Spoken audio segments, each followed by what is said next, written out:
visão, pelo posicionamento ali do médico, trabalhando muitas vezes sozinho na atividade dele, dentro do consultório, cuidando do paciente, essa habilidade ela acaba ficando escondida, né? Inovação. Sem dúvida, a medicina do estilo de vida, ela não seria possível no seu pleno potencial sem um processo de liderança. Ir até a fronteira. O bom líder é aquele que consegue trazer, através da confiança, segurança. Trazer as pessoas junto. Liderar é a capacidade de você influenciar o outro. Essa é uma habilidade essencial hoje e sempre e fundamental na medicina. O paciente espera do médico esse papel de liderança. Nós estamos falando de liderança médica, que é o tema de hoje desse episódio especial do MEV-REC, e especial porque eu te conto no final por quê.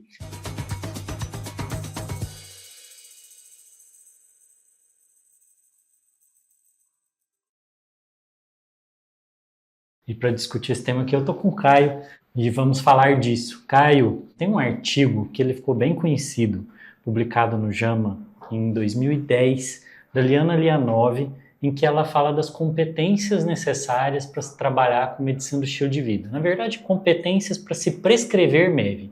Acho que não tem nada a ver, mas ela colocou prescrever. E uma das habilidades, uma das competências que ela colocou, que as pessoas leem lá escondidinha, só tem 2 linhas, é liderança. Médico precisa ser líder?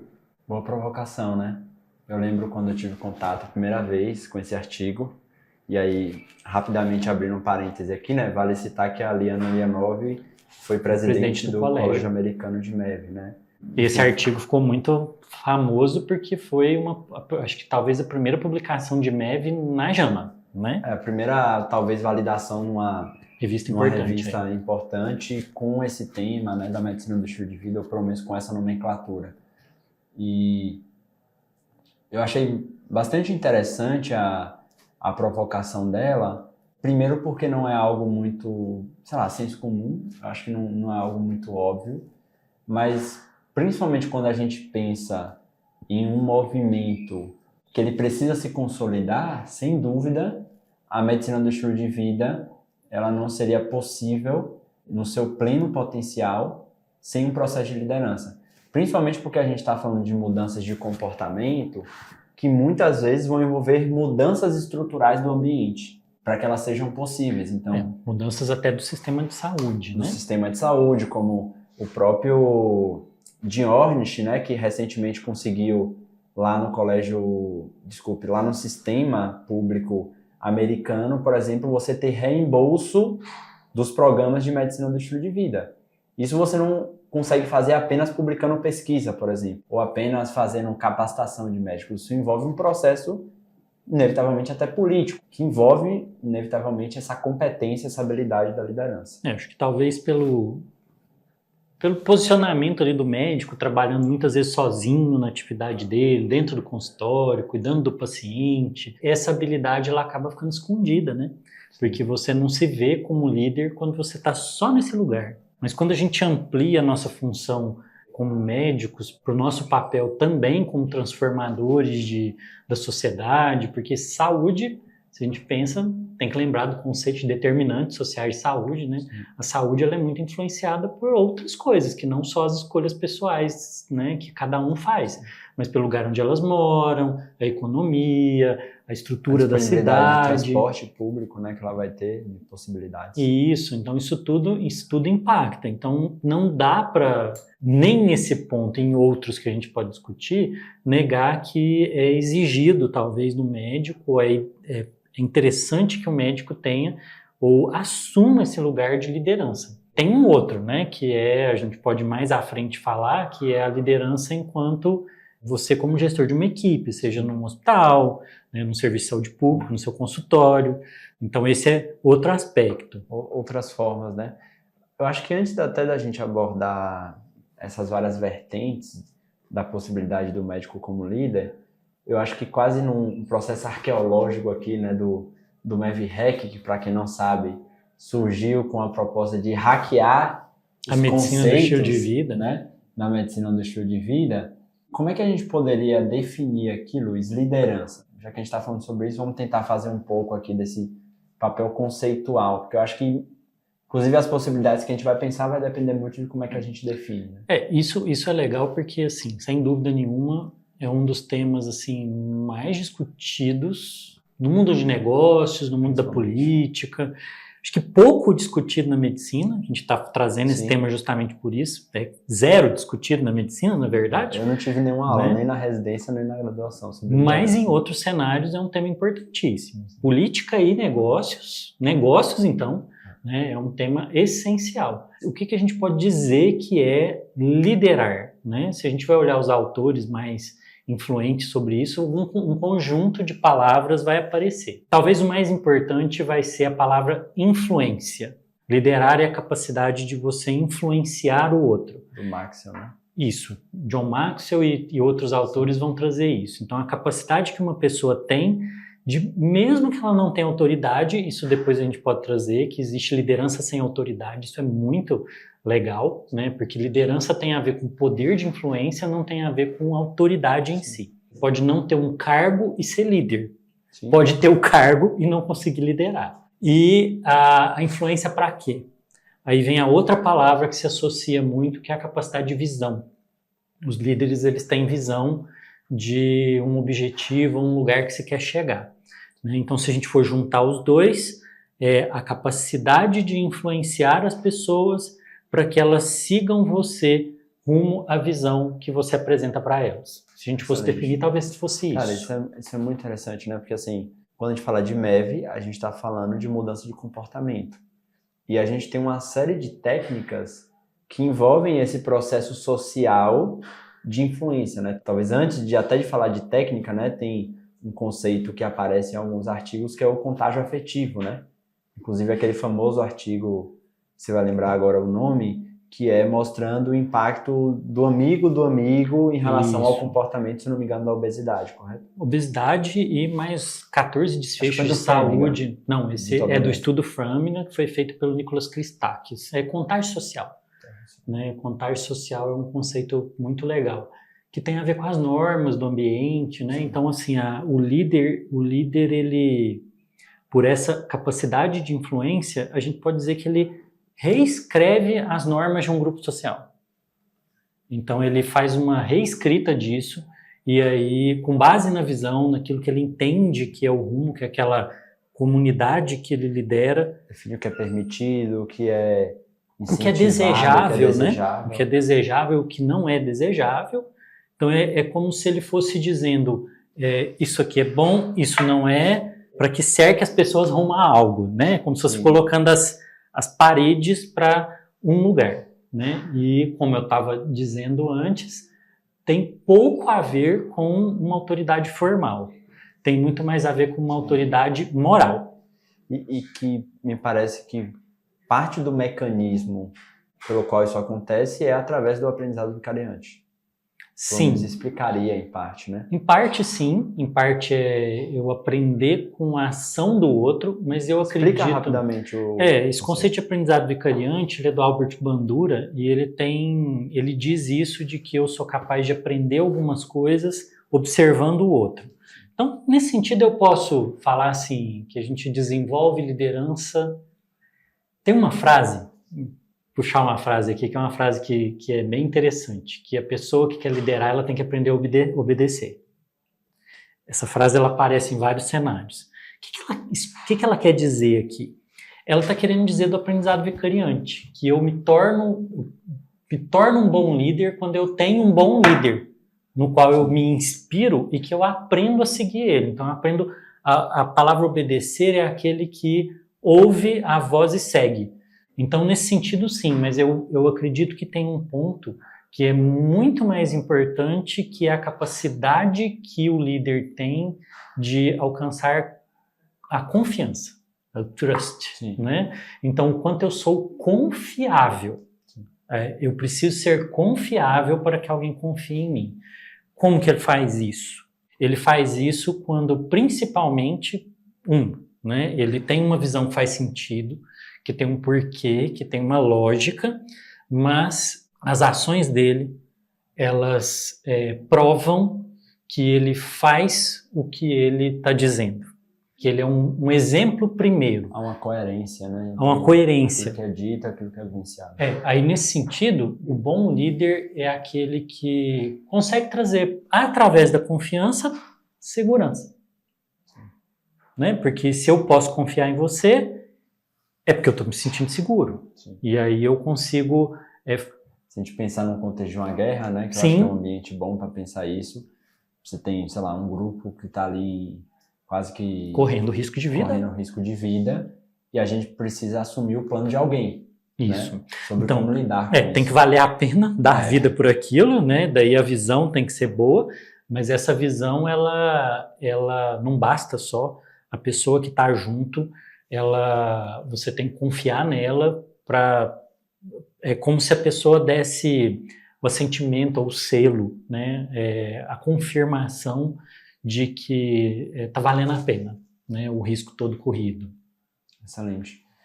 Pensando então agora que a gente entendeu, né, o que é liderança, como é que a gente desdobra, e aí pensando até mais no contexto, enfim, do médico que está trabalhando com medicina do estilo de vida, as variáveis ou os caminhos possíveis, né, em que esse desdobramento dessa competência, dessa habilidade pode acontecer, né? Pensando aqui em coisa mais de desconfiança social é muito maior, né? Sim, e eu tenho umas opiniões sobre isso, que a gente pode discutir, né? Sobre por que existe uma corrosão da liderança médica. Tem algumas razões para isso. Mas considerando isso, né, o paciente espera do médico esse papel de liderança, porque ele que vai conduzir o tratamento para o melhor, que se espera que seja o melhor para ele. E em todos os outros cenários, o médico tem esse lugar, né? Então, se for pensar num hospital, é esperado que o médico assuma esse lugar, principalmente, e aí eu acho que é importante, é que a situação de saúde, ela raras vezes não é uma situação de crise. Sim. Né? Raríssimas vezes, né? Raras vezes as pessoas procuram um médico porque elas estão bem. Deveriam, né, procurar para cuidar da saúde. Mas ainda não é o comportamento padrão. Não é o comportamento padrão. O comportamento padrão é a crise. E esse é o lugar onde grandes líderes são necessários e eles são formados. A pessoa que seja capaz de dizer, num momento de incerteza, de confusão, que o caminho a ser seguido é aquele. Então, no consultório, isso vai ser extremamente frequente, porque você vai estar lidando com crise o tempo inteiro. No hospital, isso vai ser frequente o tempo todo. E inclusive, é comum eu ver uma confusão, porque na medicina do estilo de vida a gente fala muito sobre autonomia, né? Principalmente na teoria da autodeterminação, de que o paciente precisa ter autonomia no processo de mudança. A pessoa confunde isso com, tipo assim, você é responsável pela sua saúde, você faz o que você quiser. Tipo, eu tô aqui só para dizer o que é que você deve fazer, né? Inclusive, às vezes vem com esse deve, né? E é a própria confusão entre autoridade e liderança. É a mesma confusão. Porque o médico ele não lidera a saúde do paciente mandando nele. Sim. Nos negócios, né, tem uma diferença, para quem lê um pouquinho de literatura de liderança e negócio, tem uma coisa que é até anedótica já, né? É chefe ou líder. Sim. Então, o médico ele não vai mudar o estilo de vida do paciente sendo chefe da saúde dele. O líder, ele, como ele trabalha com confiança, a confiança só pode ser trabalhada se tiver liberdade. Ele influencia a mudança através da confiança, criando um ambiente de segurança psicológica e dando a visão. Né? Ou seja, o caminho que a gente tem para poder mudar é por aqui. Ninguém vai atrás de algo difícil se não estiver acreditando. Sim. Então eu tenho que ser inspirado àquilo. Né? E esse é o papel do líder, criar essa inspiração. Inclusive aumentar a percepção de senso de competência, né? Porque... o bom líder é aquele que faz você acreditar que você é líder também. Aliás, eficácia, né, aliás, não é nem acreditar, né? Os bons líderes, eles só são bons porque eles tornam os outros líderes. Sim. E é isso que a gente devia fazer com um paciente no consultório. Né? Quando o paciente vai lá e ele está num momento de crise, eu convidar o meu paciente para assumir a liderança da saúde dele. E esse conceito é caríssimo na MED. Né? É parte da definição de medicina do estilo de vida que a pessoa assuma a autonomia do cuidado dela. Excelente. Você tem se desenvolvido e aprendido com os conteúdos aqui do podcast do MavHack? Então tem uma oportunidade para você. Para ir rapidinho o que você está fazendo agora, você vai lá no perfil do MavHack e você vai ter a oportunidade de avaliar esse podcast com a quantidade de estrelinhas ali que você achar que o conteúdo daqui agrega de valor para você. Lembrando que essa é uma forma também de você demonstrar a sua gratidão e a gente vai podendo criar esse ciclo aí de perceber que a gente tem feito diferença na vida das pessoas e que você vai poder fazer a diferença também na vida dos seus pacientes. Então, convido você a avaliar o podcast, seguir também para receber todas as notificações. Aqui a gente talvez falou no nível mais molecular, né, que é o médico ali com o paciente durante o atendimento. Mas quando a gente pensa na MEV como uma mudança quase que estrutural da abordagem de saúde, com um potencial até de, inclusive, enfim, impactar a própria reestruturação do sistema, né, a lógica do sistema atual, que ninguém vai discordar que é uma estruturação voltada para a gestão da doença. Aí eu acho que a gente amplifica muito o potencial do médico como líder para influenciar esse processo de mudança reestrutural, né? Sim, aí trazer uma intriga aqui. Vou trazer uma intriga de rede social, que é a coisa de chamar médico de doutor. Sim. Né, que tem essa briga assim, mas médico se não tem doutorado não pode ser chamado de doutor. A origem da palavra doutor. A palavra doutor, ela vem da origem da palavra docente. É daquele que ensina. E aí, é um estilo de ensino que é justamente aquele de apontar um caminho, de ensinar, de dizer para onde vai, de conduzir. E como a gente está falando de uma revolução de verdade em saúde, a MEV, por isso que eu gosto de insistir, né? A gente tem que, quando a gente está falando de medicina do estilo de vida, a gente tem que falar do que a gente está falando. De medicina do estilo de vida como abordagem de saúde, para ser feita dentro do consultório, e medicina do estilo de vida como movimento. Para que a abordagem de saúde possa acontecer, precisa acontecer uma mudança estrutural. Então a MEV, ela acontece dentro do consultório como abordagem de cuidado, mas ela tem que acontecer no mundo como um movimento de saúde. E aí é que entra o papel de cada um que trabalha com medicina do estilo de vida, de liderar uma revolução de saúde. Né? Dentro de onde ele está, né? Dentro do contexto ali. Em qualquer lugar. Da instituição ou da cidade que ele está, do grupo de pacientes que ele está, né? Então a gente tem vários exemplos, eu acho que um que vale a pena aqui citar, né, que começa nos Estados Unidos, mas a gente tem vários exemplos parecidos em outros locais, que é o Walk with Your Doc, né? Isso, caminho com o doutor, né? Que a proposta é que o médico seja um líder, um influenciador ali, por exemplo, de levar seus pacientes para caminhar, para fazer atividade física, movimento, ou qualquer outra mudança dentro dos pilares do estilo de vida, né? Eu acho que o próprio conceito de paciente zero, né, que é um conceito que a gente gosta de falar muito na medicina do estilo de vida, tem muita relação com liderança, porque traz esse foco para a necessidade do médico viver o próprio processo de mudança do estilo de vida, de né? liderar o seu processo de mudança. A autoliderança, inevitavelmente, através desse exemplo, ele influencia o paciente, não no sentido dele ser, como é que se diz, o paciente perfeito, né? Aquele que tem uma saúde, teoricamente, 10/10 em todos os pilares, porque a gente sabe que isso não existe. Mas, principalmente por eles também estar na caminhada dele de mudança e entender com propriedade o que é esse processo, né? Não só teoricamente, mas, inclusive, eu acho que, apesar de a gente ter falado da autoridade, tudo isso que é importante, mas no processo de mudança ter quase que uma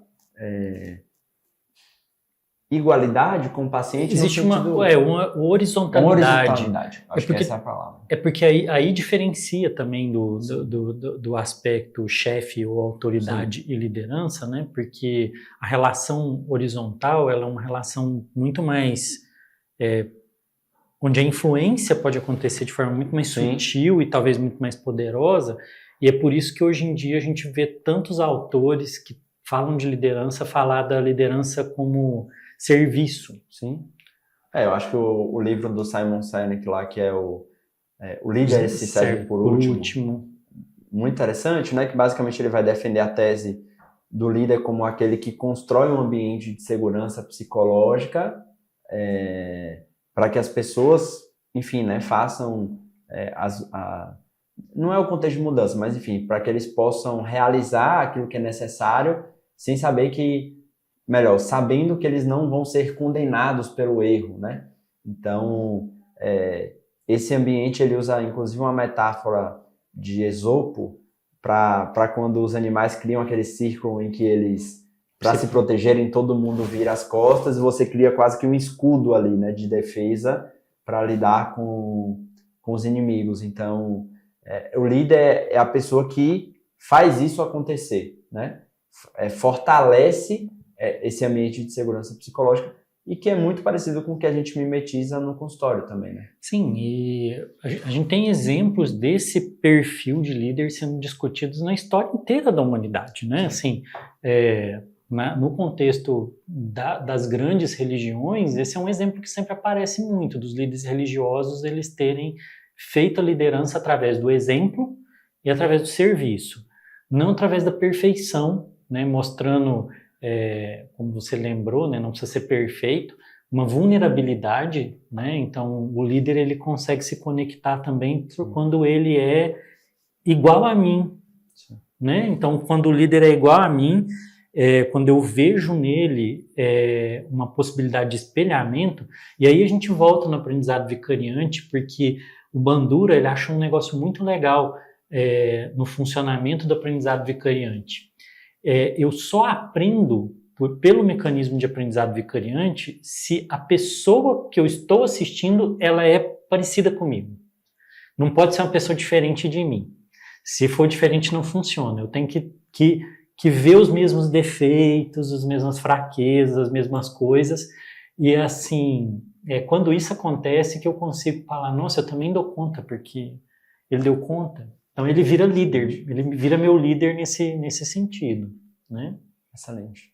E a gente, acho que vale a pena citar, né, enquanto instituição educadora, né, enquanto instituição de ensino, a gente entende muito o papel da MEV Brasil como escola de líderes. Uma escola de formação de liderança, né? Isso. Porque nós assumimos a missão de formar lideranças de medicina do estilo de vida no país inteiro, desde o começo, né? De capacitar pessoas para que elas liderassem esse movimento de revolução na saúde. Pensando, né, a MEV, a medicina do estilo de vida, como um movimento, qual que é a importância disso, né? Grande parte dos problemas que a gente tem na medicina no Brasil hoje, eles são problemas que poderiam ser evitados se a gente assumir o nosso lugar enquanto médicos de liderança na saúde. Eu gosto de dar o exemplo do charlatão. A gente fez a campanha contra o charlatanismo, contra a medicina não baseada em evidência, né, no aniversário da escola em 2024, a gente continua discutindo isso. O lugar que você não ocupa é ocupado por alguém. Então, se os bons médicos, tem aquela frase famosa, né, que se os bons não ocupam o lugar, o silêncio dos bons é que permite que os maus ocupem o lugar. Então, se a gente não desenvolver, enquanto médicos, o nosso papel como lideranças de um bom movimento e de uma melhora na saúde, o lugar vai ser ocupado por alguém e pode não ser a melhor pessoa. E nos últimos meses a gente começou uma outra campanha que é muito trazendo essa visão do paciente zero, do médico como um líder da sua comunidade, né? E comunidade que pode ser o grupo de pacientes, pode ser a cidade que ele está, a instituição que ele está, que foi a campanha Faça o que eu faço. Isso. Né? Explica um pouco melhor qual é a ideia por trás dessa campanha. Ela tem dentro dela essa mesma semente, né? É o mesmo espírito de me siga, né? Me tenha como exemplo pelo que eu estou fazendo. E eu vou me esforçar por fazer melhor para que você veja que esse aqui é um caminho válido. Então é muito essa ideia que essa campanha teve, né? A gente pegou aí o Dia Mundial da Saúde para trazer isso, para fazer caminhada, para fazer um movimento, né, contra o sedentarismo. Então a gente continuou. E agora a gente quer fazer isso crescer um pouco mais, né? tornar esse movimento muito maior. Eu acho que está na hora da medicina do estilo de vida sair de dentro da sala de aula e do consultório. Aí a gente conta, né? Nós estamos nessa semana fazendo esse episódio especial, por quê? Né? Que eu falei lá no começo. Lá em 2020, quando a MEV Brasil se propôs a ser líder desse movimento e de ensinar e de formar líderes, a gente começou com a MEV Week, a Semana de Medicina do Estilo de Vida, que era congresso, né? Primeiro a gente vai formar, vai capacitar, só que agora esse ano a gente resolveu mudar, né, Caio? Resolveu, inspirado nisso do faço o que eu faço, a gente resolveu fazer uma outra proposta e a MEV Week não vai ser mais um movimento de capacitação, mas um movimento de mudança. Você pode explicar o que é a ideia agora? Eu acho que até pegando esse gancho, um movimento de liderança, um movimento de inspirar médicos a assumirem esse papel de líder e impactarem as comunidades em que eles estão, seja os seus pacientes, enfim, as instituições locais onde eles estão. Então, a proposta é que a gente possa dar suporte, né, dar recurso para os médicos e a gente juntar forças em todo o Brasil, porque a gente enxerga o Brasil enquanto um país protagonista e líder, portanto, na construção de MEV no mundo. Nós temos talentos suficientes, nós temos produção, tem muitas pessoas capazes, produção científica para isso. A medicina brasileira é uma das melhores do mundo, né? A gente tem grandes centros de pesquisa, hospitais que são referência no mundo inteiro.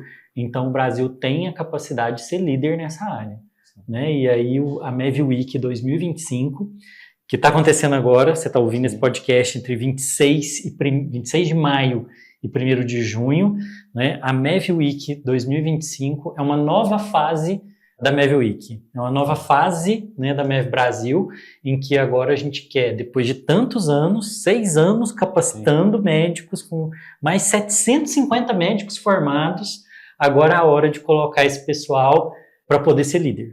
Então é agora, né? A gente capacitou e agora é criar um grande movimento para dizer para o Brasil inteiro, para os pacientes, para o sistema de saúde, existe uma solução, uma nova forma de fazer medicina, que resgata a nossa paixão de fazer medicina, para trazer saúde de verdade, e é um convite, venha fazer como a gente faz. E aí eu acho que a gente mantém, né, dentro desse mesmo eixo que a gente começou um mês atrás, que é essa proposta do faça o que eu faço, né? Então, colocando o médico como esse paciente zero para as pessoas. Então, durante 7 dias, a gente vai estar trabalhando ali os 7 pilares. Em cada dia, a gente vai estar fazendo uma divulgação de educação em saúde, né, para os pacientes. Enquanto instituição, a gente vai estar disponibilizando esse material para que a gente faça isso conjuntamente. Então, um material em linguagem leiga, né, ou seja, que o objetivo é atingir pessoas não médicos. Uma mudança de cada vez, porque a mudança ela não é feita num salto, sim, ela é feita num passo, mas a mudança que você faz hoje e repete amanhã é uma mudança que aos poucos, né, se torna um hábito, e se ela se torna um hábito, ela transforma você.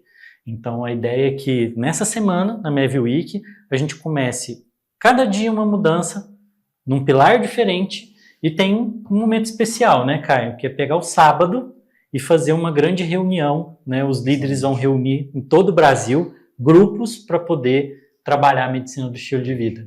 Então, no sábado, dia 31? Isso, 31 de maio. Produção 31? 31 de maio. Dia 31 de maio, a gente vai falar sobre o pilar de conexões sociais. E, claro, né, a gente precisa vivenciar isso. Então, a gente vai ter líderes que fazem parte aqui da escola, já são mais de 70 pessoas, 70 líderes inscritos em todo o Brasil, que vão estar criando momentos, né? Cada líder está vendo um local específico para facilitar isso, onde você, né, que quer fazer parte desse movimento, vai estar podendo ir lá, conhecer essas pessoas, ter esse momento de troca, ter esse momento de conexão social, que a gente sabe, né, que diminui isolamento social e uma série de determinantes importantes, mas principalmente a gente construindo forças, porque isso é algo muito maior, né, do que a própria MEV Brasil.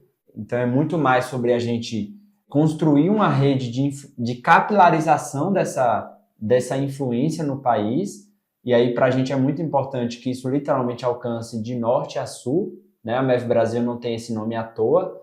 Como eu falei para vocês, a gente enxerga o Brasil como protagonista nesse processo de liderança da medicina do estilo de vida no mundo. E eu tenho certeza que a gente está só no começo, né? Que daqui a 5 anos a gente vai estar tendo um impacto significativamente maior, mas por mais que a gente esteja começando, você vê, a gente está fazendo o primeiro ano desse modelo, já temos mais de 70 líderes, mais de 500 pessoas esperadas, de médicos que vão estar participando disso e levando isso para suas cidades, para suas comunidades. Então, se você tem interesse em participar, em ser um divulgador, em ser um líder, em influenciar as pessoas que estão próximas de você, os seus pacientes, os seus familiares, com essas pequenas mudanças também, você não precisa ter uma saúde teoricamente perfeita em todos os pilares. Cada pessoa aqui está vivenciando os seus dilemas pessoais, por isso que a gente fala de florescimento, né? Eu convido você a se inscrever. Eu vou pedir para a nossa turma aqui, para a gente criar uma automação aí. Você vai digitar liderança, tá? Lá no Instagram, você pode enviar isso no nosso direct, pode enviar isso também no post oficial da MEV Week, que vai estar lá no perfil da MEV Brasil, e você vai receber o link para você fazer a inscrição, e na inscrição é para você receber o material, para você poder ter as orientações de como é que você pode fazer parte desse movimento. E muito importante ter um passo que é um passo muito simples, né? Que é durante essa semana você fazer uma coisa, né? Que ser líder é contaminar o outro. É parte da capacidade de liderança você comunicar aquilo que você acredita que é importante. Então você faz a sua mudança, tira uma foto, posta, marca a gente, para a gente poder mostrar o quanto que esse movimento está crescendo. Então, assim, usar a rede social também como um instrumento de contaminar os outros com o bem. Eu acho que vale a pena citar, já que a gente está falando de impacto, né? Hoje, se a gente pega só a nível aqui de Brasil, pegando só pensando na comunidade aqui da tribo da MEV, que, como o Luiz falou, já são quase 800 alunos formados, hoje a gente tem mais alunos formados aqui no Brasil do que juntando, por exemplo, toda a Europa. Então, quando a gente fala do Brasil ser um país protagonista de liderança, a gente não está falando só da boca para fora no sentido inspiracional, a gente está falando de algo concreto que já está acontecendo e tenho certeza que ainda vai ser muito maior, tá? E com isso, sem dúvida, a gente vai poder construir uma saúde do nosso país muito melhor, porque a medicina do estilo de vida ela é uma medicina muito mais democrática, é uma medicina muito mais acessível em um país que a gente sabe que é muito pobre, que tem muita carência, muita escassez. Então, a gente tem gente fazendo MEV no SUS, a gente tem gente fazendo MEV em diversos contextos de saúde, e a proposta desse movimento é fazer com que mais pessoas saibam que existe essa maneira de fazer saúde diferente. Então é por isso, né? Por isso que a gente precisa de líderes, por isso que é importante liderança na medicina. Todos os médicos, a partir do momento que você escolheu por essa profissão, por esse chamado, por essa vocação, você foi chamado também a ser um líder de mudança na saúde, no lugar onde você está. Então, por isso, liderança é um assunto tão importante. Isso aí, né, Caio? Então, você está convidado a se tornar um líder e aproveite a MEV Week, a Semana Nacional de Medicina do Estilo de Vida, para mostrar o seu papel como líder de uma revolução na saúde no Brasil. Joia? Então esse foi o episódio especial da MEV Week aqui do MEV Hack. Até o próximo.